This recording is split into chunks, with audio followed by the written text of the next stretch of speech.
Salam alaikum, an balma maliyɛnw an b'aw fo k'aw barikada balimakɛ n'aw denkɛ don Amara Sila je rechercheur m'a ɲini aw fɛ a ka video in a ka partager est-ce que y'a faamu a ye cœur caman bila a y'a partager a ka j'aime caya n balimaw d'abord Mali ye minɛn sɔrɔ a ka bon hakili ma armée ye victoire kɛ a ka bon hakili ma donc a y'a partager k'an ka Serifukɛ fo Cheikh Serif Thiamé Haidara kabako fura tigi Ala ye Serifukɛ sɔn kabako fura la fura minnu n'a ka ɲi bana baden ma tension diabète furudimi rɛndimi kɔdimi Serifukɛ ka numéro 75 64 10 10 o tɛmɛnen k'an ka kutubu n'an ka waliw fo Cheikh Lasana Kanɛ belebele Segu ka foli bɛ yan ka famille Kanjalo la k'a bɛɛ fo ka Cheikh Sala Kanjalo ne de fa ye Segu Dawuda Kanjalo fo yan fo Tubakura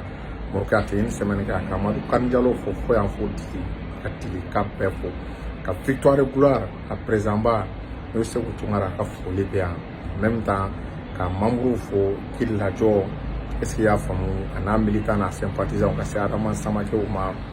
patriote masse ninnu a n'a a ɲɔgɔnna caman an ka base n'an ka militant bɛ yɔrɔ o yɔrɔ an bɛ a bɛɛ fo balimaw ko belebeleba de kɛra balimaw Assimi bɛ ka minɛn réception kɛ Kati a ka bon lakalili ma la guerre est terminée au Mali véhicule blindé nana Mali kɔnɔ kabiri ne Amara ka kodɔn ma deli ka ninnu ye Mali kɔnɔ ma deli ka ni ɲɔgɔn ye farafinna ma deli ka ni ɲɔgɔn ye sous région kɔnɔna la an bɛ wagati min na n balimaw mobiliw nana minɛnw nana terroristes bɛ min dɔn u ka minɛnw déposer u ka minɛnw déposer ani fɛn cɛcogow nana véhicule c'est-à-dire ani mobili surumani dɔw nana dusɛtiw de sigilen bɛ a kunna n balimaw terroristes n'u bɛ moto la balimaw ni mobili ninnu ka teli ni moto ye balimaw an ye bɛrɛdɛmuw ye an chariw ye ja convoi min tɛmɛna o don na n bɛ min fɔ a ye ja convoi i b'a kalama k'an ye tilancɛnin dɔrɔn de ja an maa tɔ ye la c'est pas balimaw minɛn bɛ Kati bi réception na an balimaw kɛlɛ banna il paraît que ko ni ɲɔgɔn lo wɛrɛ fɛnɛ bɛ sira la tuguni ka na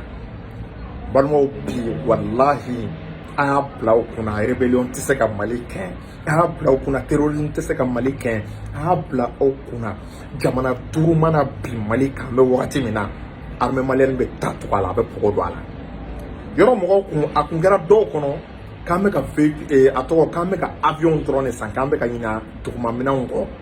k'an bɛ ka ɲina armée de terre kɔ ja Assimi Choguel Sadio Kamara ja u n'u ka fɛɛrɛ bɛ ɲɔgɔn na u n'u ka fɛɛrɛ bɛ yen u ka fɛɛrɛ b'u kɔnɔ n balimaw an ye fɛn min ye balimaw ni minɛn kun tɛ dispositif barikani bolo wallahi ne kun tɛ faransi bolo Sahel la n balimaw u b'u si kɛ ko Menaka bɛ bi ka nkalon da na bilahi Menaka tɛ se ka bi Menaka tɛ se ka minɛ balimaw minɛn min bɛ an bolo ko kɛlɛ de banna terroriste fɛn fɛn n'i ma dabila bilahi i bɛ halaki k'i ka kabila halaki n balimaw an nisɔndiyalen don bi an sewalen don bi Kati an ɲɛ minɛn minnu ye an véhicule blindé minnu ye véhicule d'infanterie a dɔw porté b'i to 45 km ka tir kɛ n'a ye a véhicule a bɛ yɛlɛ mine kan mine bɛ ci mɔgɔ t'a dɔn yɛrɛ mɔgɔ minnu bɛ véhicule kɔnɔna la u t'a dɔn ko explosion kɛra balimaw an ye bɛrɛdɛmu dɔw ye non la i b'a dɔn ne tun t'a dɔn je c'est sans compter ninnu bɛna fara minɛn kɔrɔ minnu bɛ an kunna quoi nin ye minɛn ye minnu bɛna fara kɔrɔlen minnu bɛ an kunna n balimaw armée ka minɛn effectif nin y'a multiplier de par 10 avion b'an bolo Mi-24 Mi-35 Albatros Sukhoi drone kana fara ni véhicule tout terrain ninnu kan kana fara ni véhicule blindé ninnu kan ni véhicule semi blindé ninnu kan balimaw la zone des 3 frontières terrestres Sahel kɔnɔ bilahi Mali bi dankɔrɔba tagama vraiment victoire et gloire fama vraiment nous remercions le président Assimi Goïta le premier ministre Choguel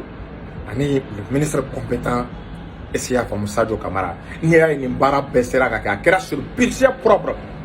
Choguel ni Assimi décision min ta K'an balimaw ka a tɔgɔ ka gouvernement ka musaka k'a réduit ka gouvernement ka musaka réduit considérablement balimaw o nafa ni o avantage dɔw de filɛ nin an bɛ ka minɛn sɔrɔ an yɛrɛ ma balimaw vraiment bi nisɔndiya ko ba de en même temps Mali armée an ka drone fana ye fagali da terroristes kan est-ce que y'a faamu yɔrɔ min n'a bɛ wele Tindermen mena ka ɲɛfɛ an ye terroristes bɔrɔntɔ de drone bɛ baara la anw kana fara ni minɛn ninnu kan minnu réceptionnaire sisan a y'a fɔ ko la guerre est terminée la plaisanterie elle est terminée balimaw a bɛ ni Ala ni kira cɛ terrorisme tɛ dɛ jamana 5 bɛ bi Mali kan u tɛ se Mali la